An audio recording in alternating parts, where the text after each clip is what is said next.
Om Swastiastu. Pemirsa Bali TV seputar Bali kembali hadir dengan menyajikan sejumlah informasi diantaranya. Pansus Trap temukan 13 bangunan diduga melanggar dan lakukan penutupan sementara di BTW Jatiluwih.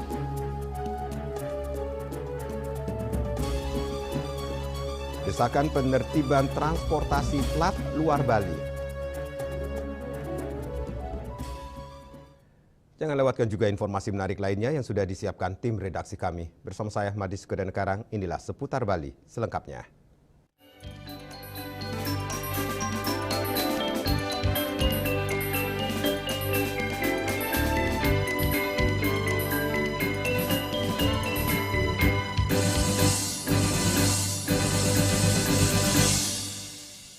Pemirsa, Panitia Khusus Tata Ruang Aset dan Perizinan Pansus Trap DPRD Provinsi Bali melakukan sidak ke daya tarik wisata Jatiluwih, Desa Jatiluwih, Tabanan.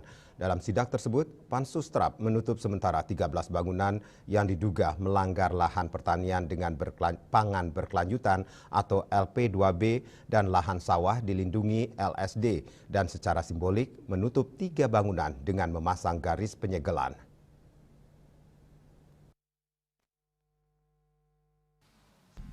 Sidak Pansus Trap DPRD Bali ke daya tarik wisata Jatiluwih dipimpin langsung Ketua Pansus Made Suparte, didampingi tim Pansus diantaranya Dr. Sompir, Ketut Recineng dan Agung Sayoga, Gusti Ngurah Gede Mahendra Jaya, serta dari pemerintah Kasatpol PP Bali Dewo Nyoman Rai Darmadi. Dalam sidak tersebut, Ketua Pansus Trap Imade Suparte mengatakan dalam keterangan dihimpun di lapangan bersama tim Pansus Trap dan Pemkab Tabanan, ada 13 temuan bangunan yang diduga melanggar dan 5 pengaduan masyarakat Dumas terkait pelanggaran bangunan lainnya.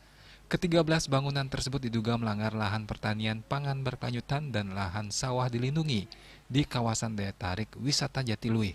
Atas dugaan pelanggaran tersebut, Pansus Trap DPRD Bali langsung menutup sementara 13 bangunan diduga melanggar aturan. Bahkan dalam kesempatan sidak tersebut, 3 bangunan secara simbolik dilakukan penyegelan oleh Satpol PP Bali dan Tabanan. Salah satunya di Warung Sunari Bali berada di tengah lahan persawahan. Kegiatan yang ada di wilayah LP2B dan LSD, ya, kita sudah sepakati bersama tadi harus disterilkan dari ada kegiatan bangunan.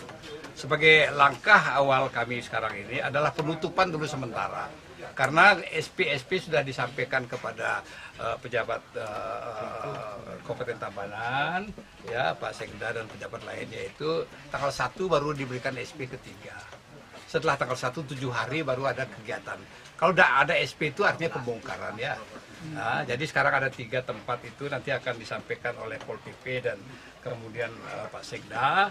Ya, kemudian kami juga mohon perhatian di luaran daripada kawasan ini juga ada bangunan di luar sana itu yang kita lihat ada juga melanggar LP2B dan LSD. Satuan Polisi Pamong Praja Provinsi Bali Dewo Nyoman Rai Darmadi menegaskan penutupan secara simbolik 3 bangunan melanggar dan akan disusul bangunan lainnya. Selain itu akan dilakukan pemanggilan terhadap 13 pemilik bangunan melanggar dan pengecekan terhadap 5 pengaduan masyarakat terhadap bangunan lainnya. Jadi apa yang sudah disampaikan tadi terdata 13 sementara Pak ya, yang terdata yang sudah disampaikan surat peringatan 1, 2, 3 oleh Kabupaten Tabanan. Tentu kami akan melaksanakan tindak lanjut, ya, akan kami panggil semuanya ke-13 itu untuk memastikan bahwa surat peringatan yang sudah disampaikan oleh Kabupaten juga benar-benar bisa ditindaklanjuti sampai selesai. Artinya selesai sampai benar-benar kita lakukan finishing lah, sampai kembali ke situasi awal. Itu yang menjadi kesepakatan Pak Pansus. Nanti hal lain terkait dengan Dumas itu akan kita lanjut. Tentu kami juga berharap dari teman-teman kabupaten juga membantu kami. Dan hari ini, ya, pada kesempatan yang baik ini juga kami akan melakukan penutupan berupa polis. Sekda Tabanan Gede Susila menegaskan bahwa pembangunan di Desa Jatiluwih akan terus berkoordinasi dengan Pansus Trap sehingga ke depan tidak lagi ditemukan pelanggaran yang dapat mengancam keberadaan DTW Jatiluwih sebagai warisan budaya dunia. Sementara itu, diketahui sawah Desa Jatiluwih menjadi destinasi pariwisata dunia Namun belakangan keindahan sawah menjadi berkurang karena banyak tumbuh restoran dan pembangunan di sekitarnya. 227 hektar luas sawah di Desa Jatiluwih diduga hilang karena terdapat bangunan-bangunan di sekitar Jatiluwih. Yana, Bali TV. Isu keadilan dalam pengelolaan lahan kembali mencuat seiring menurunnya luas lahan pertanian produktif di Bali. Pemerintah menegaskan bahwa ukuran adil atau tidak adil harus dilihat dari kepentingan umum, terutama terkait keberlangsungan hidup masyarakat dan kelestarian lingkungan. Pemerintah menekankan bahwa mempertahankan persawahan di Bali bukan sekedar soal meningkatkan produksi sandang pangan, melainkan memastikan alam dan lingkungan tetap lestari. Data menunjukkan bahwa sekitar 600 hingga 700 hektar lahan pertanian di Bali hilang dalam beberapa tahun terakhir akibat alih fungsi lahan. Melihat kondisi tersebut, Kementerian Agraria dan Tata Ruang mengeluarkan instruksi agar Bali mengembalikan lahan-lahan pertanian yang hilang dan melakukan pencetakan sawah baru hingga 6.000 hektar. Instruksi ini diperkuat melalui Peraturan Presiden Nomor 12 Tahun 2025 yang mengatur pelestarian sawah produktif. Dalam aturan tersebut, Bali diwajibkan mempertahankan setidaknya 87% sawah produktif yang ada. Khusus di Kota Denpasar, pemerintah menyoroti pentingnya menjaga keadilan ruang bagi sektor pertanian, karena kota ini menjadi pusat perkembangan pesat properti dan pariwisata. Pemerintah daerah telah membentuk petak-petak rencana pencetakan sawah baru sebagai langkah menjaga keberlanjutan pertanian di wilayah perkotaan. Upaya ini tentu melibatkan banyak pemangku kepentingan masyarakat, instansi teknis, hingga lembaga terkait adat dan budaya. Penguatan aturan pemerintah menjadi kunci agar alih fungsi lahan dapat dikendalikan. Saya pikir itu penting juga bagaimana bukan hanya di Denpasar sesungguhnya, Bali pun petani bersama-sama melestarikan lahan pertanian produktif khususnya. Tetapi di sisi lain juga petani menginginkan adanya bagaimana peran pemerintah di dalam meningkatkan nilai tambah selain pangan juga pendapatan. Nah, berarti bagaimana benih-benihnya, bagaimana pupuk-pupuknya, bagaimana jaminan-jaminan harga, kemudian bagaimana pemasarannya itu harus dikuatkan.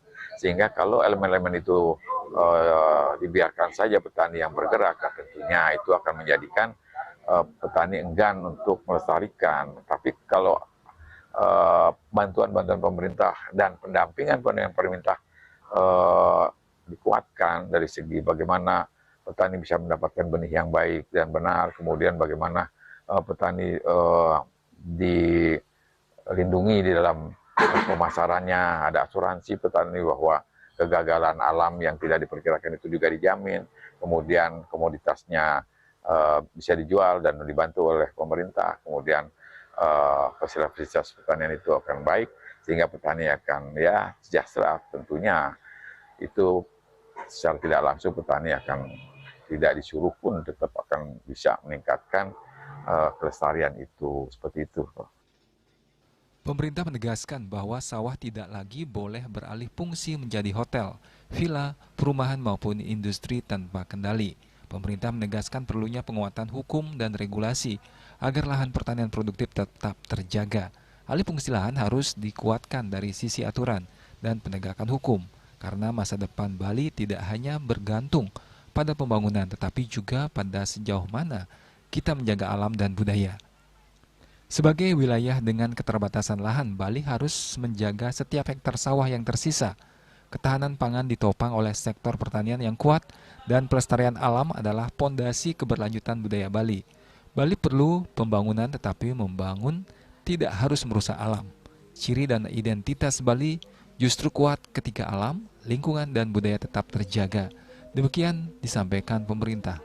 Dengan berbagai kebijakan yang sedang berjalan, Bali diharapkan mampu menjaga keseimbangan antara pembangunan dan pelestarian alam, memastikan ketahanan pangan tetap terjamin, dan menjaga warisan budaya agar dapat dinikmati generasi mendatang. Hendra, Bali TV. Desakan penertiban transportasi plat luar Bali. Kami segera kembali dengan laporannya.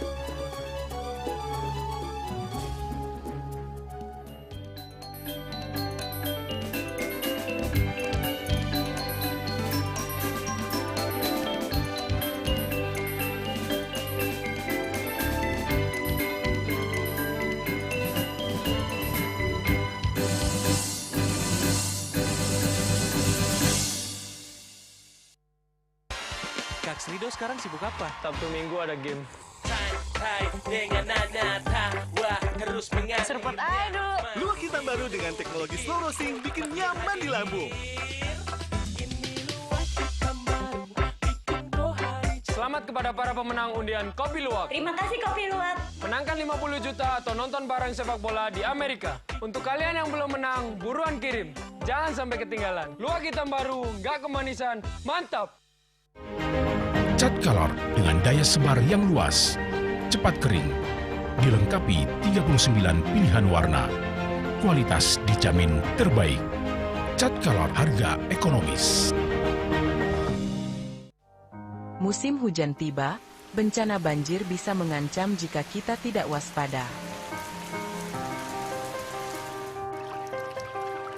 Kebiasaan buruk seperti membuang sampah sembarangan bisa menyumbat aliran air.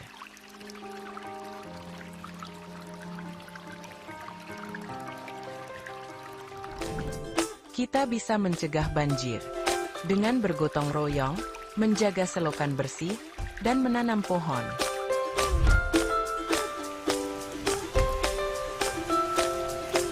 Siaga di musim hujan, jaga lingkungan kita. Bersama, kita bisa terhindar dari banjir.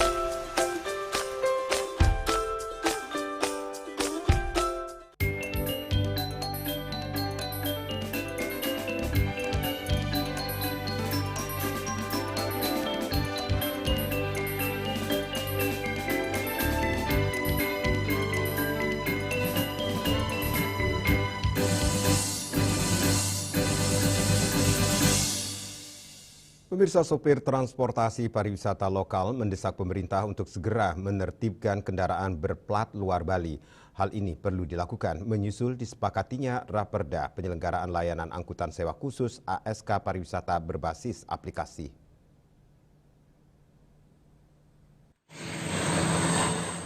Pada Senin 28 Oktober 2025 lalu, pemerintah Provinsi Bali dan DPRD Bali telah menyepakati rancangan peraturan daerah tentang penyelenggaraan layanan angkutan sewa khusus ASK pariwisata berbasis aplikasi. Namun di lapangan kehadiran transportasi pariwisata yang menggunakan plat nomor luar Bali masih menjadi keluhan utama bagi para sopir lokal. Ditemui di kawasan Sanur, mereka menilai keberadaan kendaraan luar Bali ini merugikan daerah dari segi pendapatan. Pajak kendaraan tersebut dibayarkan sesuai dengan alamat plat yang terdaftar, bukan di Bali. Masih banyak sekali. Plat L ada, plat B masih ada, tetap F ada. Angkutanmu saya lihat di objek wisata itu tetap ada. Kalau ada perda itu kan jelas, perda Bali kan jelas dirugi kan tuh. Karena jalannya rusak di Bali, dia samsatnya kan di Jakarta, di luar Bali samsatnya dia. Terus dia harus balik nama sebenarnya itu. Terus ada pengawasan memang kalau dia plat B luar Bali, gimana sistem peraturan Pemda kan itu dia jalankan itu. Kalau memang boleh plat B, plat L, ini kan macetnya di Bali luar biasa Pak. Harus ada penertiban itu Pak.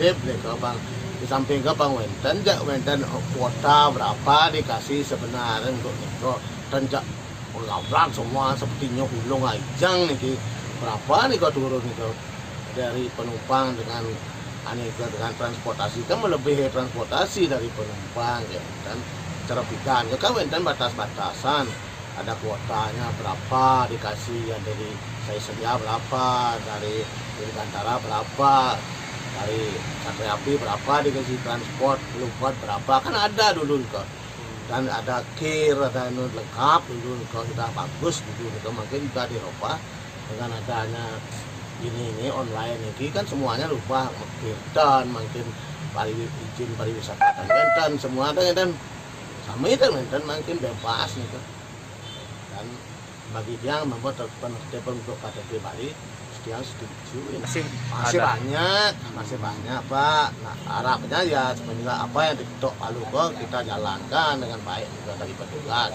Kalau bagi sopir kan tidak mungkin berhak untuk itu. Apa petugas yang menentukan apakah ditertibkan apa tidak.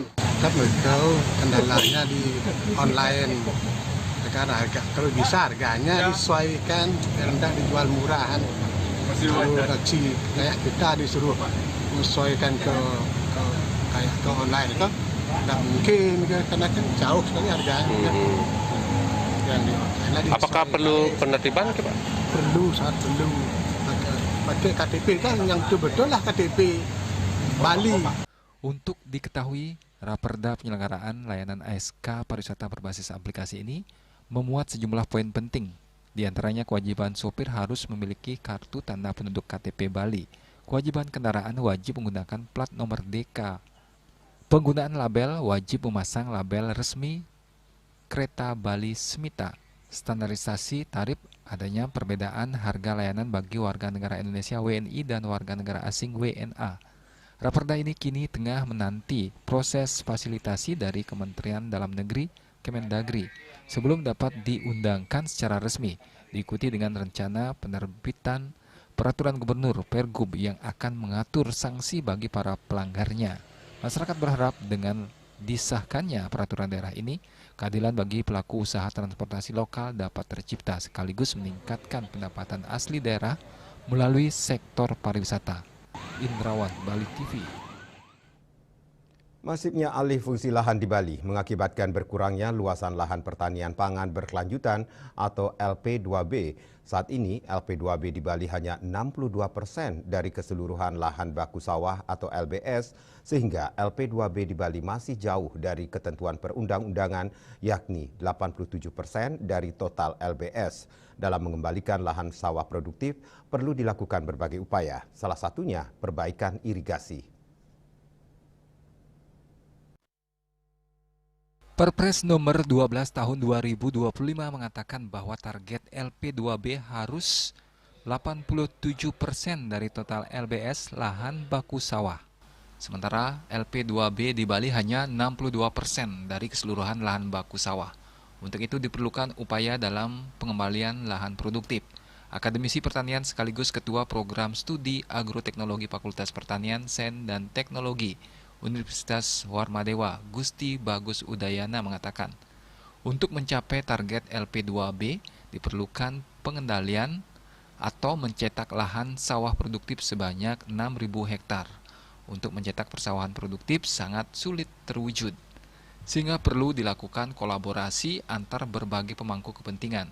Bagus Udayana menambahkan, dalam upaya mencetak lahan sawah produktif perlu difokuskan pada upaya rehabilitasi lahan, penguasaan pendekatan agroklimat, hingga perbaikan irigasi sawah. Dalam upaya mencetak lahan produktif baru, terutama pada lahan kering maupun perkebunan, tentu tidak mudah. Lahan kering merupakan lahan yang tidak teririgasi, sehingga apabila diubah, tentu saluran irigasi menjadi kunci utama yang perlu diperhatikan. Bagaimana kita mengoptimalisasikan lahan, kemudian bagaimana inovasi ada irigasi sana, kemudian pendekatan agroklimat. Karena kalau kita merubah lahan-lahan yang sudah ada ini, sementara lahan-lahan kita itu tentunya fokus ke bagaimana kita merehabilitasi lahan yang spesial itu untuk tentunya lahan 4.000 hektar sebagai prioritas utama, dan kemudian bukan hanya cetak sawah baru murni, ya, situ juga harus ada 2.000 hektar itu juga untuk bagaimana kita melakukan perbaikan irigasi subak yang rusak, pembersihan lahan-lahan yang juga harus diperbaiki. Jadi ini menyangkut beberapa teknis, juga ada inovasi irigasi, kemudian bagaimana pendekatan agroklimat, bagaimana kita membuat satu lahan itu cocok dengan komunitas-komunitas yang kita perlukan. Nah, di sana dari segi irigasi misalnya, bagaimana subak tetap dipertahankan, kemudian kita mencetak sawah baru itu tentunya pada lahan-lahan yang dalam tanda petik itu akan diarahkan ke arah-arah yang lahan kering, kemudian perkebunan, dan ini mungkin tidak mudah ya, karena akan terkait dengan persetujuan masyarakat, kemudian bagaimana kepentingan inovasi baru. Nah, mungkin permasalahan di lahan kering, kita contohnya lahan kering adalah lahan yang tidak beririgasi. Nah, kita akan berubah menjadi lahan yang sawah yang tentunya notabene ada irigasinya yang baik. Nah, tentunya permasalahannya ini adalah air nantinya. Nah, air pada lahan kering ini tentunya kita harus membuat suatu inovasi baru, apakah pakai drip air tetes atau pakai sistem embung dan seterusnya. Nah, ini harus konsep-konsep yang harus pas, dina dari segi undang-undang yang berlaku juga harus harus pas match gitu. Nah ini juga yang diperlukan. Sebagai upaya mempertahankan lahan sawah produktif, diperlukan penguatan, pengawasan, dan penegakan hukum terhadap setiap pelanggaran tata ruang di Bali. Sukma, Bali TV. Kami akan segera kembali dengan informasi. Dicuri berangkas LPD Yehpo ditemukan di kebun warga. Pelaku diburu.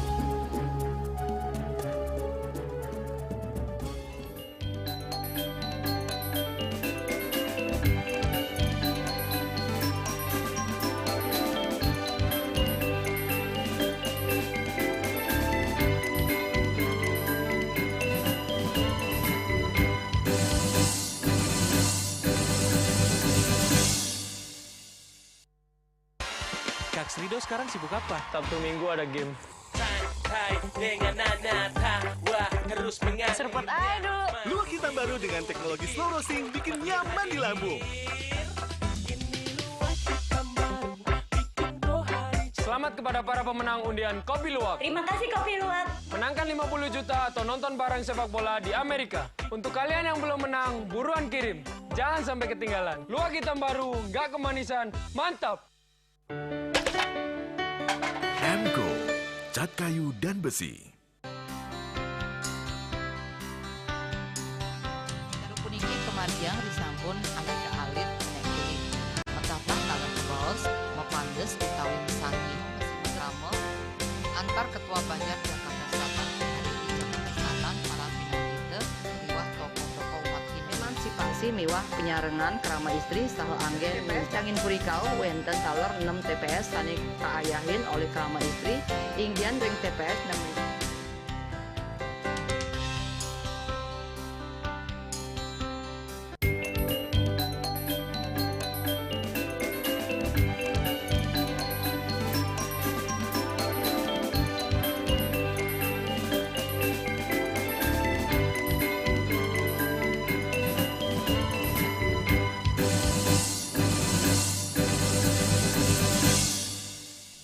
Pemirsa, berangkas berisi uang tunai ratusan juta dan surat berharga milik nasabah LPD Desa Adat Yehpo Manggis Karangasem dibawa kabur pencuri hari Rabu 26 November 2025 yang lalu.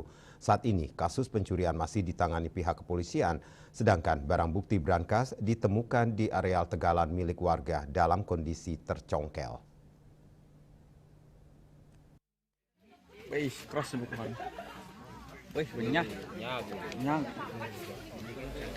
Seorang warga di Desa Yehpo, Kecamatan Manggis, Bali kaget menemukan sebuah berangkas saat mencari kelapa Minggu 30 November 2025 sore. Awalnya berangkas tersebut dikira rongsokan TV, namun setelah diperiksa seksama dengan pemilik lahan ternyata sebuah berangkas yang ditutup dedaunan. Temuan tersebut langsung diinformasikan kepada klien adat setempat dan dilaporkan kepada pihak berwajib. Mendapat laporan, petugas gabungan dari Polsek Manggis dan Polres Karangasem langsung turun ke TKP penemuan berangkas. Dari hasil pemeriksaan petugas, berangkas tersebut bahkan masih berisi uang senilai 127 juta rupiah yang ditinggalkan begitu saja di tengah tegalan.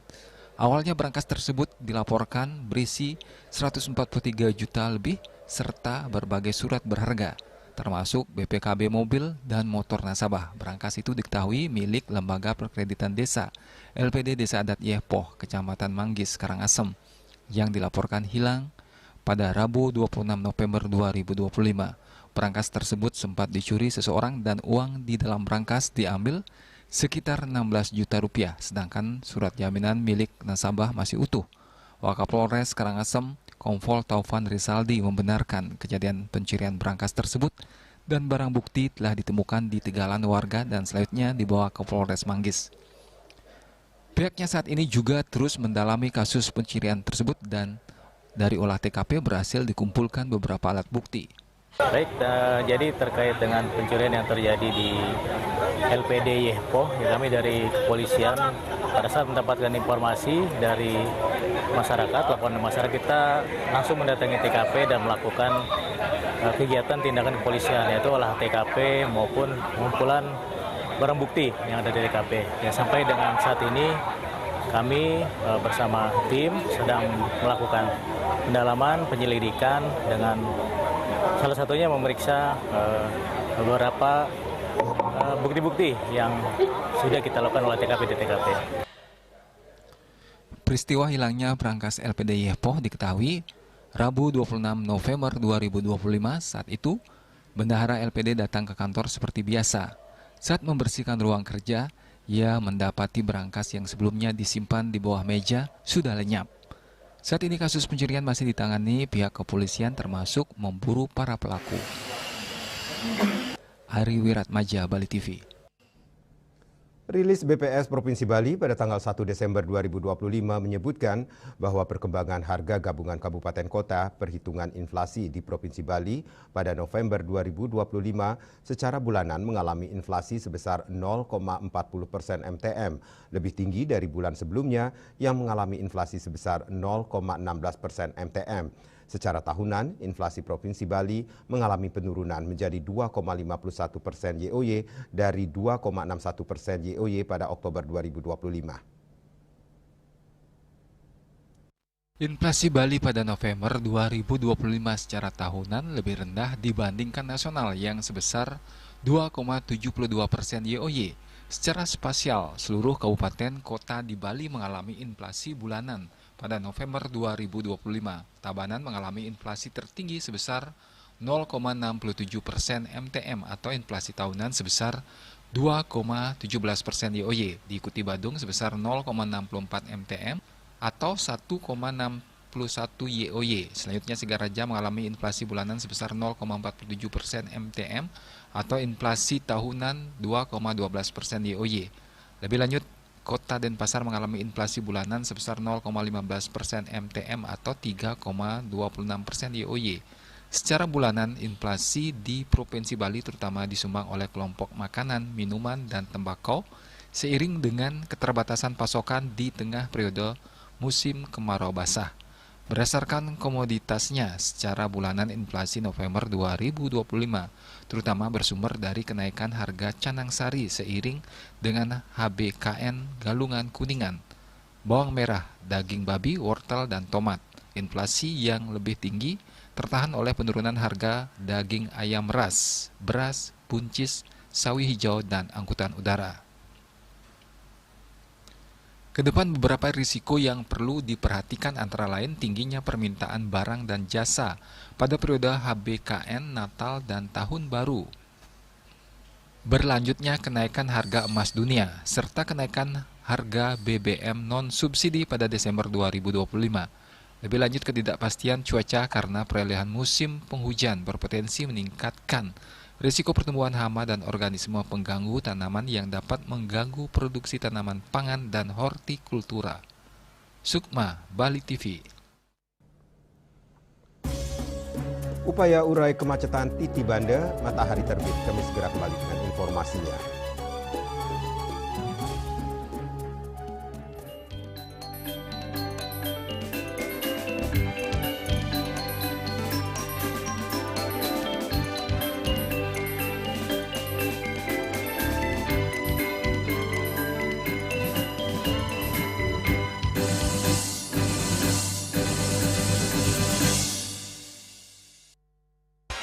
Kak Srido sekarang sibuk apa? Sabtu Minggu ada game.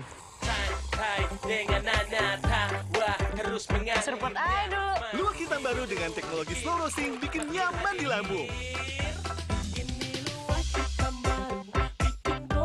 Selamat kepada para pemenang undian Kopi Luwak. Terima kasih Kopi Luwak. Menangkan 50 juta atau nonton bareng sepak bola di Amerika. Untuk kalian yang belum menang, buruan kirim. Jangan sampai ketinggalan. Luwak hitam baru, nggak kemanisan, mantap. Cat Color dengan daya sebar yang luas, cepat kering, dilengkapi 39 pilihan warna. Kualitas dijamin terbaik. Cat Color, harga ekonomis. Ngepat juga. Ya. Empat. Tumpang alit-alit lagi papat. Ngangen sampian busung medulang lindung wasani dengan bombayu kan waras kapital pop langsung personelipun dari 8 yang dipergunakan pada saat orang yang kena musibah di jalan, kita memanggil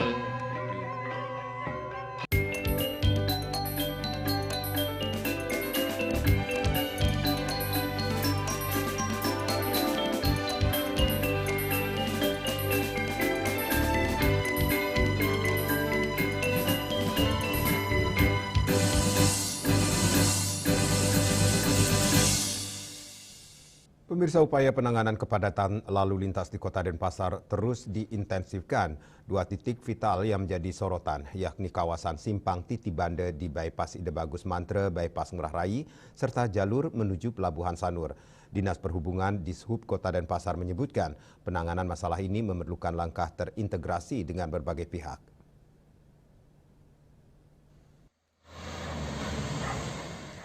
Kepala Dinas Perhubungan Kota Denpasar Ketut Sriawan menyatakan bahwa persoalan kepadatan lalu lintas di kawasan Titibanda telah didiskusikan dalam forum lalu lintas dan angkutan jalan Kota Denpasar. Menurutnya, kendala di lapangan menuntut adanya rekayasa dan kolaborasi terintegrasi dari berbagai stakeholder.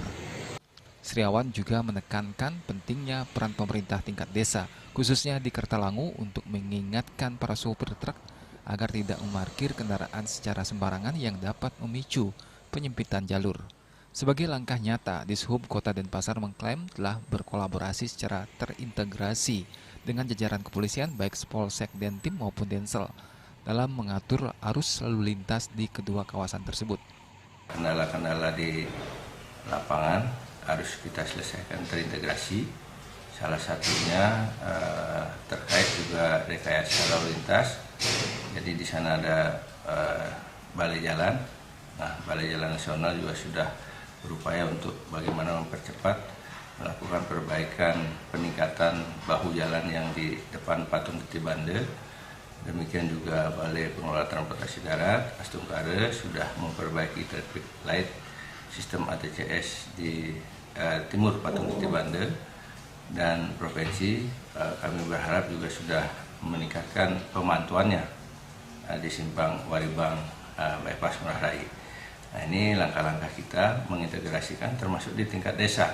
Di tingkat desa untuk mengingatkan karena banyak sopir-sopir truk sebagai warga tempat tinggal di Kertalangu agar tidak parkir sembarangan, termasuk tim daripada rekan-rekan kepolisian untuk pengaturan lalu lintas. Nah, tim Gatur Lalin kita Kota Denpasar bersama Polsek Dentim, Polsek Densel, karena terintegrasi di sana, ini juga sudah melakukan pengaturan lalu lintas. Nah, dari sisi sistem ATCS, kita berusaha mengintegrasikan ATCS kita dan provinsi untuk bagaimana kalau misalkan dari arah timur kita atur sedemikian rupa pergerakan lalu lintas sehingga tidak terjadi penumpukan di Simpang Waribang. Nah, di Simpang Waribang alat dari provinsi sebenarnya sudah bagus, namun kami berharap tingkat pengawasannya lebih ditingkatkan. Jadi pemantauan simpang itu di jam-jam padat, di jam-jam berangkat kerja maupun pulang kerja agar ditingkatkan. Nah, ini juga sudah kami koordinasikan, bahkan kami menempatkan personil di subkota di ATCS provinsi. Sementara itu, untuk mengatasi kemacetan parah dari Simpang Waribang menuju Matahari Terbit yang dipicu oleh tingginya aktivitas di Pelabuhan Sanur, pemerintah Kota Denpasar bersama Provinsi Bali telah merancang solusi strategis. Terkait sepanjang bypass Waribang menuju ke selatan sampai Matahari Terbit, ini juga pemerintah kota bersama provinsi sedang merencanakan bagaimana upaya agar ada jalan keluar pintu pelabuhan ke utara, sehingga pintu masuk pelabuhan tidak hanya satu pintu tapi bisa direkayasa melalui simpang Padanggala, Simpang Waribang Padanggala. Langkah-langkah terintegrasi ini diharapkan dapat segera mengurai kemacetan dan mengembalikan kelancaran mobilitas warga Denpasar. Indrawan, Bali TV. Pemirsa, Kementerian Pemberdayaan Perempuan dan Perlindungan Anak mendorong agar proses penyusunan rancangan peraturan pemerintah untuk Undang-Undang Nomor 4 Tahun 2024 tentang ibu dan anak segera dipercepat. Hal tersebut menyusul kasus meninggalnya Irene Sekoy, ibu hamil di Papua yang ditolak 4 rumah sakit.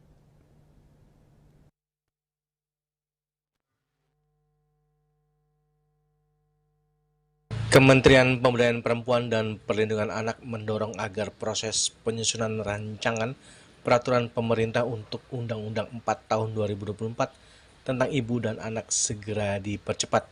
Deputi Bidang Kesetaraan Gender Kemen PPA Amurwani Dwi Lestariningsih dalam keterangan pers di Jakarta mengatakan RPP ini dinilai penting karena akan menjadi panduan pelaksanaan undang-undang yang menjamin kesejahteraan ibu dan anak pada masa 1000 hari pertama kehidupan.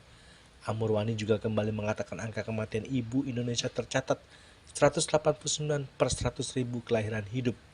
Angka ini melampaui target rencana pembangunan jangka menengah nasional dan menjadi yang tertinggi kedua di ASEAN. Membutuhkan layanan kesehatan yang sangat besar. Kalau dalam konteks Kementerian PPPN tentunya mendorong para pemerintah, para stakeholder, seluruh yang punya amanah, tugas pokok dan fungsi terkait dengan layanan kesehatan tersebut. Ya, memang kita paham bahwa layanan kesehatan diberikan kepada pemilik ya asuransi di BPJS. Namun kembali lagi saya tidak bisa berbicara pada tataran teori, namun ini berbicara tentang hati nurani. Apalagi korban itu butuh pertolongan segera. Tentunya kita menafikan administrasi sambil berproses untuk mendapatkan layanan kepada korban. Itu menurut saya dalam merespon isu yang ada. Kita mendorong para stakeholder yang punya tugas dalam hal ini untuk melihat kembali. Saya yakin aturan-aturan yang ada di semua layanan itu pasti tidak melakukan pengabaian terhadap korban-korban. Namun kembali lagi, Amurwani mengatakan rancangan peraturan pemerintah telah melalui 22 kali rapat antar kementerian. Substansi yang disepakati mencakup dukungan untuk ibu dan anak pada fase 1000 hari kehidupan, tata kelola layanan, pembagian kewenangan pemerintah pusat dan daerah, serta pengaturan sistem data dan informasi KIA. Dari Jakarta, Julius Wata dan Ketut Sumadiasa melaporkan. Pemirsa jangan beranjak dulu, kami segera kembali dengan laporan penguatan budaya melalui ekstrakurikuler bentuk pengenalan nilai pelestarian budaya pada generasi muda.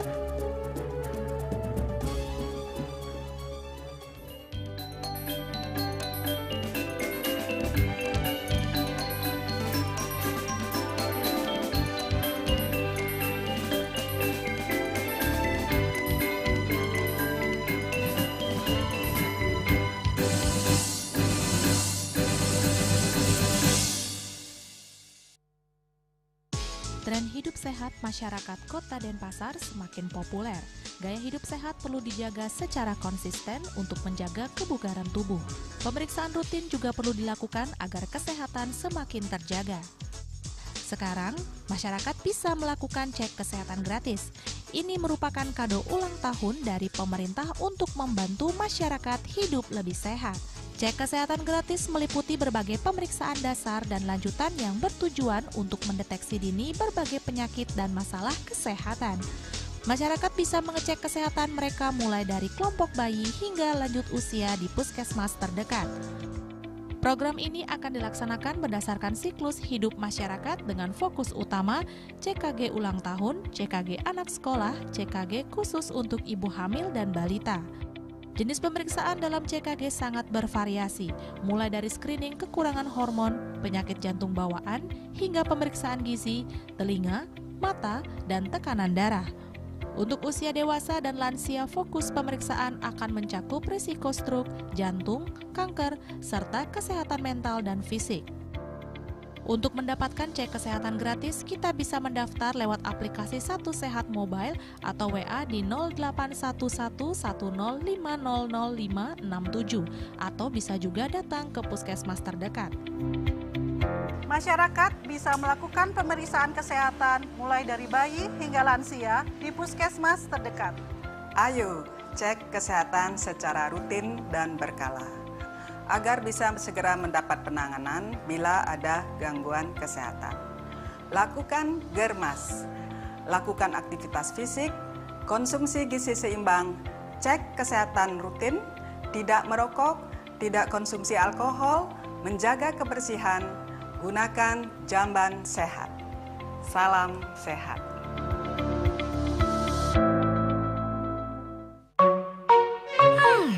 Masak? Jangan telan mentah-mentah, pikir lagi masak-masak. Amidis, satu-satunya air minum kemasan yang sudah dimasak 110 derajat. Murni dan sudah dimasak. Amidis. Selanjutnya tahun 1639 atau tahun 1707 akan di pura ini dapat dikelompokkan Ratu Penatih, penyusup sejebak Jakab Pejen, pengumpul Cijel selaku anggaran pengalian di pengumpul jumlah wargi, serta memohon taksu bagi mereka para penekun spiritual atau balian di Bali.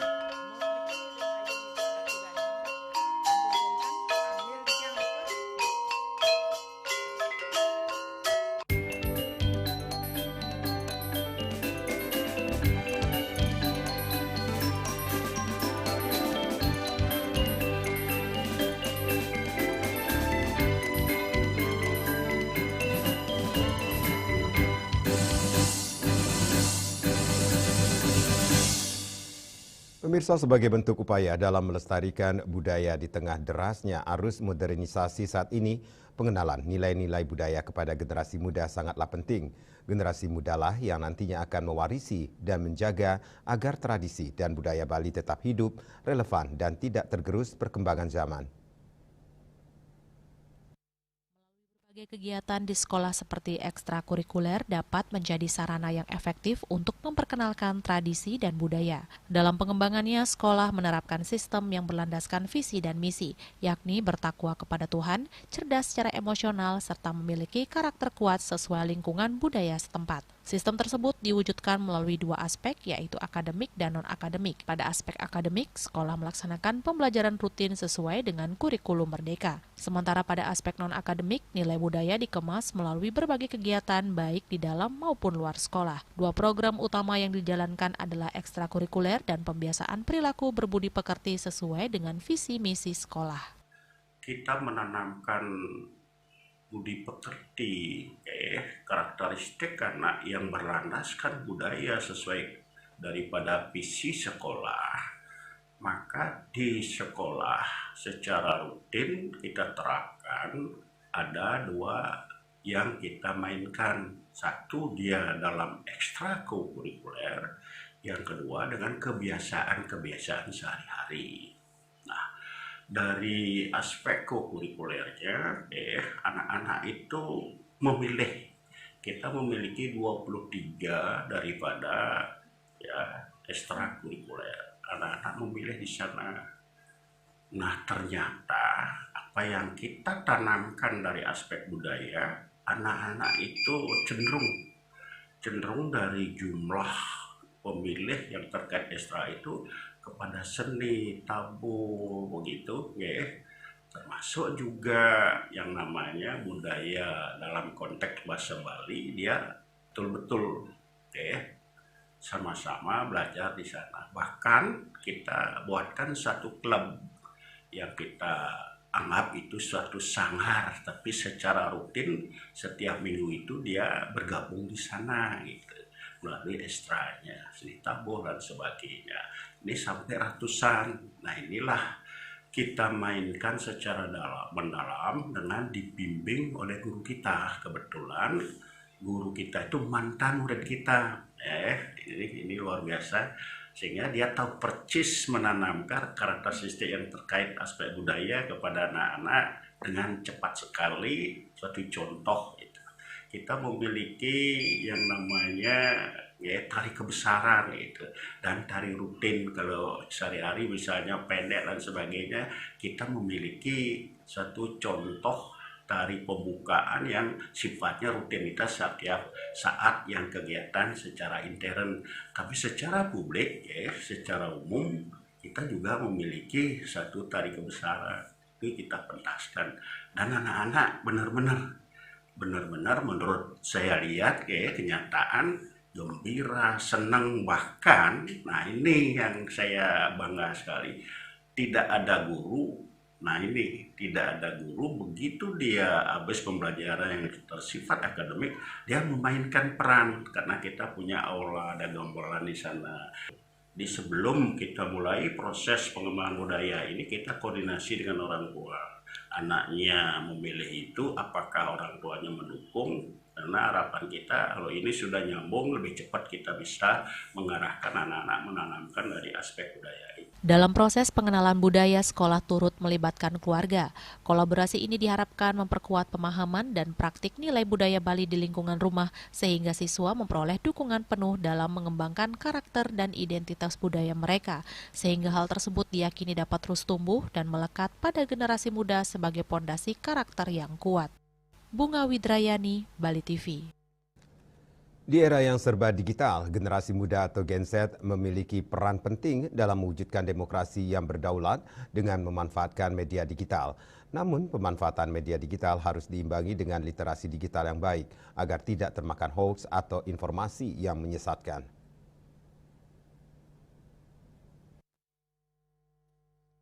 Hal tersebut disampaikan akademisi Fakultas Ilmu Sosial dan Ilmu Politik Universitas Warmadewa.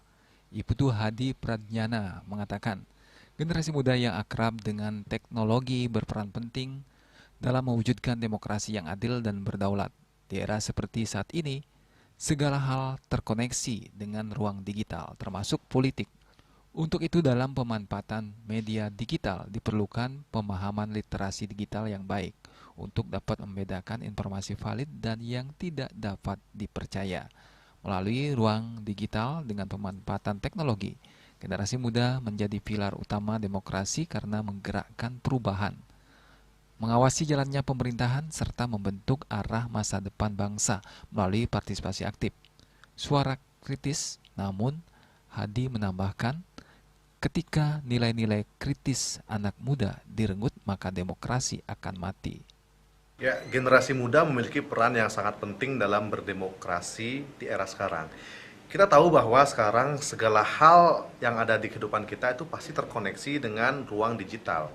Apa yang tidak terkoneksi dengan ruang digital? Hampir semuanya, apalagi politik.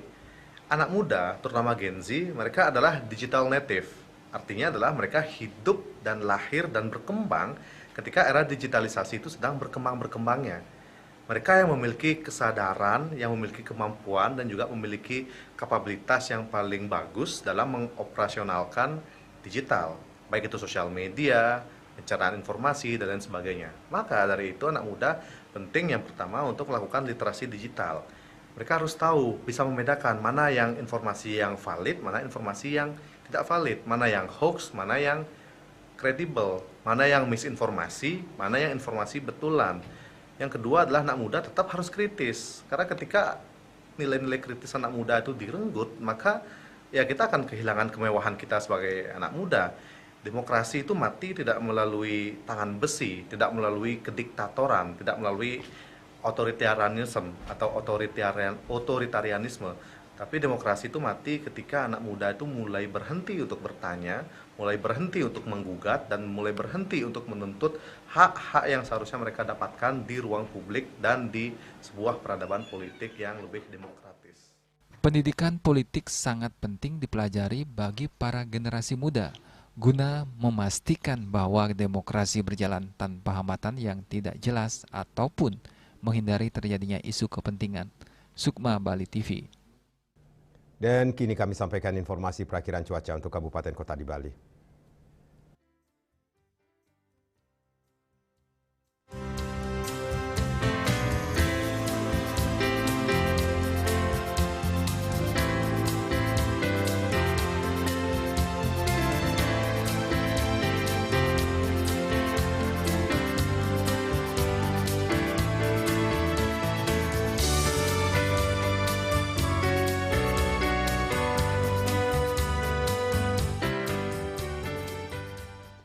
Putar Bali bersama Minyak Kapun Gadapati Wisata Bali, keluarga sehat. Update terus informasi Anda dengan subscribe dan like YouTube channel Bali TV @newsbali.tv.